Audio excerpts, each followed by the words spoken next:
સુરેન્દ્રનગરના ખેડૂતોએ કેમ કપાસ અને જીરુના ગઢમાં તમાકુના વાવેતરનો સાહસિક પ્રયોગ કર્યો છે?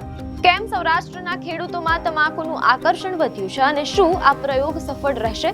શું સૌરાષ્ટ્રની આકરી ગરમીમાં તમાકુની ખેતી ખેડૂતોના જીવનમાં નવો વળાંક લાવશે કે પછી આ પ્રયોગ ભારે પડશે? નમસ્કાર દર્શક મિત્રો, @ગુજરાતમાં આપનું સ્વાગત છે. સુરેન્દ્રનગરના ખેડૂતોએ કેમ કપાસ અને જીરુના ગઢમાં તમાકુના વાવેતરનો સાહસિક પ્રયોગ કર્યો છે? કેમ સૌરાષ્ટ્રના ખેડૂતોમાં તમાકુનું આકર્ષણ વધ્યું છે અને શું આ પ્રયોગ સફળ રહેશે? શું સૌરાષ્ટ્રની આકરી ગરમીમાં તમાકુની ખેતી ખેડૂતોના જીવનમાં નવો વળાંક લાવશે કે પછી આ પ્રયોગ ભારે પડશે? ગુજરાતમાં જ્યારે તમાકુનું નામ પડે ત્યારે આપણી નજર સામે તરત જ પાણીથી તરબોળ મધ્ય ગુજરાતનો ચરોતર પ્રદેશ આવી જાય. પરંતુ શું તમે ક્યારેય કલ્પના કરી છે કે જ્યાં પાણીની ખેંચ હોય અને કાળઝાળ ગરમી પડતી હોય તેવા સૌરાષ્ટ્રના સુરેન્દ્રનગર જિલ્લામાં તમાકુના લીલાછમ ખેતરો લહેરાઈ શકે? જી હા, વર્ષોથી કપાસ અને જીરુના ગઢ ગણાતા સુરેન્દ્રનગરમાં અત્યારે એક નવો જ ટ્રેન્ડ જોવા મળી રહ્યો છે. ધ્રાંગધ્રા અને પટડીના ખેડૂતો હવે જીરુ અને ધાણાના જોખમી પાકને છોડીને તમાકુની ખેતીમાં નસીબ અજમાવી રહ્યા હોવાનું અહેવાલોમાં જાણવા મળેલ છે. કેમ સૌરાષ્ટ્રના ખેડૂતોમાં તમાકુનું આકર્ષણ વધ્યું છે અને શું આ પ્રયોગ સફળ રહેશે? આજે આપણે આ વિશે વિગતવાર વાત કરીશું. ગુજરાતનો સુરેન્દ્રનગર જિલ્લો દાયકાઓથી કપાસની ખેતી માટે વિશ્વવિખ્યાત છે. ઉત્તર ગુજરાત અને મધ્ય ગુજરાતના ત્રિભેટે આવેલા આ જિલ્લામાં પિયત અને વરસાદ આધારિત એમ બંને રીતે કપાસનું મબલખ ઉત્પાદન થાય છે. મીડિયા અહેવાલો મુજબ પણ આ વર્ષે કચ્છના નાના રણના કાંઠે આવેલા ધ્રાંગધ્રા તાલુકાના અમુક ગામોમાં કંઈક અલગ જ નજરે પડી રહ્યું છે. અહીં કપાસ અને વરિયાળીની વચ્ચે ઘેરા લીલા રંગના મોટા પાંદડાવાળા ખેતરો લહેરાઈ રહ્યા છે, જે તમાકુના છે. જે પાક અત્યાર સુધી ચરોતરની ઓળખ હતો તે હવે સૌરાષ્ટ્રના અર્ધ સૂકા વિસ્તારમાં પોતાનું સ્થાન જમાવી રહ્યો છે.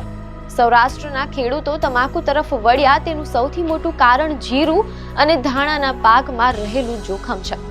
મીડિયા અહેવાલોમાં જાણવા મળે છે કે ધ્રાંગધ્રાના સજ્જનપુર ગામના ખેડૂતોના મતે જીરુના પાક પર વાતાવરણના ફેરફારની સીધી અને માઠી અસર થાય છે. ઝાકળ પડે કે વાદળછાયું વાતાવરણ થાય એટલે જીરુમાં ચચરમાં જેવી ફૂગ આવી જાય છે, જેનાથી આખો પાક નાશ પામે છે.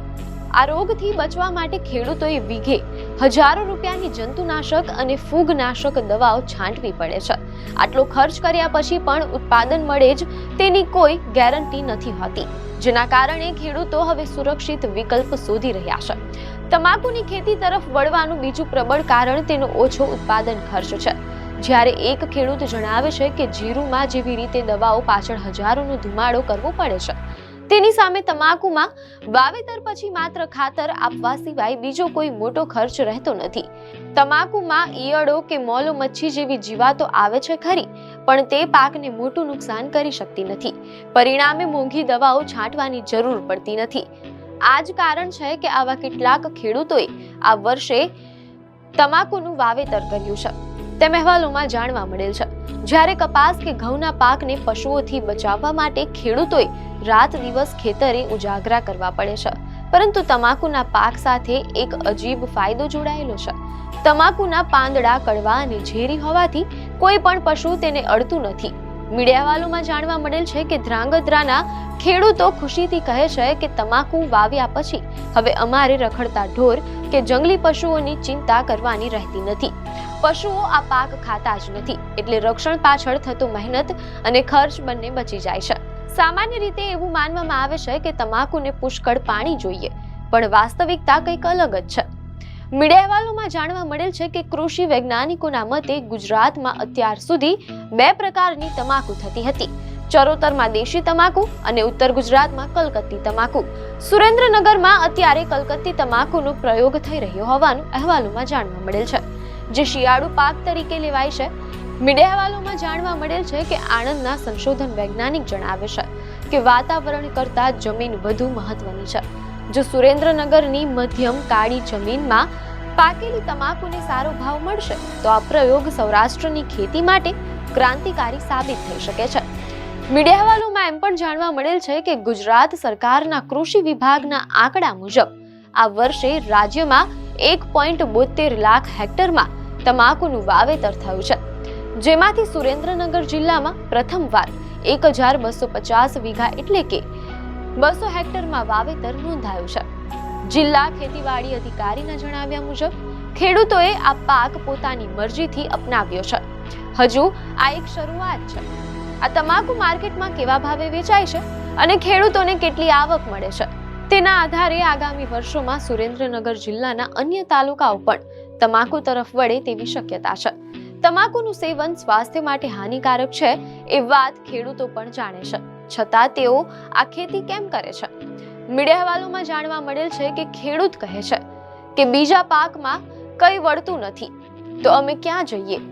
જીરુમાં થતું નુકસાન અને મોંઘા બિયારણ સામે તમાકુ એક સસ્તો અને ટકી રહે તેવો વિકલ્પ છે. ખેતીમાં પરિવર્તન એ સમયની માંગ છે, પણ આ પરિવર્તન લાંબે ગાળે કેટલું ફાયદાકારક રહેશે તે તો સમય જ કહેશે.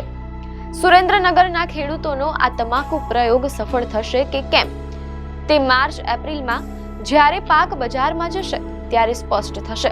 પણ એક વાત નક્કી છે કે બદલાતી આબોહવા અને વધતા ખર્ચ સામે ટકી રહેવા માટે સૌરાષ્ટ્રનો ખેડૂત હવે નવા જોખમો લેતા અચકાતો નથી. આપને માહિતી સારી લાગી હોય તો વિડીયોને લાઈક અને શેર કરજો, ચેનલને સબસ્ક્રાઇબ કરજો.